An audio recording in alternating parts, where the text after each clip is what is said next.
Hi there, I'm Lily and welcome to my YouTube channel. In today's video I'm going to be continuing from my last video, which was on how to create a knitted I-cord like this, to show you how to use this I-cord to then begin knitting your main piece of fabric. So how to use this as the cast-on edge effectively, which there are quite a few different methods for I-cord cast-ons that do this in one step, where you would create the I-cord and cast stitches onto your needle as you go. However, I don't personally find them to be as neat, as stable. They often give you kind of a bit of a loopy line in between the I-cord and the main fabric, and this way it works particularly well if you want a contrast edge that is nice and firm. So for example, in my upwards top, the I-cord is used across the neck, around the shoulders and everything. It needs to be very firm to hold the whole top together, so this is the method that I use. So I've just made an I-cord, shown that in my previous video. This is in my contrast colour. I don't know how well it's showing up, it's a pale green, it's in my own yarn.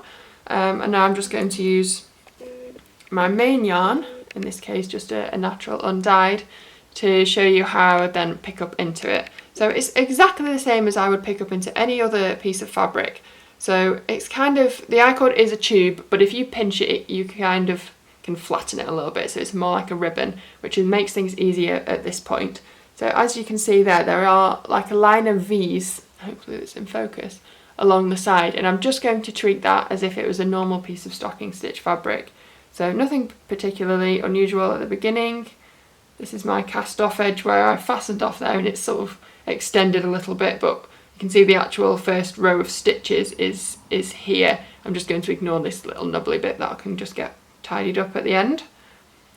Just going to insert my needle through there. I've realised this is possibly not a good needle size combination, but we'll work with it. And just pick up a stitch and continue into the next one. And this I think works best when you pick up into every single stitch. So whereas in other patterns at certain times I would say I'll pick up 2 in every 3 or 3 in every 4 or whatever the ratio may be, I think with the I-cord you definitely get the neatest result when you pick up into every stitch. So that means it does matter how many rows of I-cord you do. That is more important than just saying, oh, make 4 or 5 inches of I-cord or something. That's why in my pattern I specify work X number of rows. And if you are going to use this method and you know how many stitches you want on this needle for your cast on edge, I would recommend working that exact number of rows. Just going to carry on like this to the end, and then I'll show you how it looks after I've picked up and after I've done one row.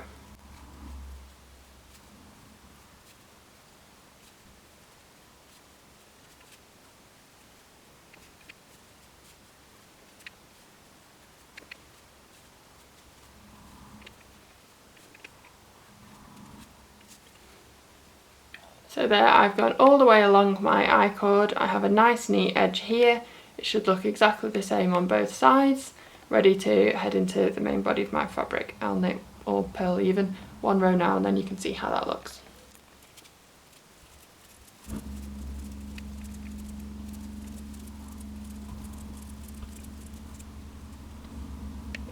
So I just purled one row, and then we can see a little bit of tiny gap there between the I-cord and the needle. That's produced a very neat edge that's nice and firm, no gappiness. Just a nice neat method. Thanks for watching.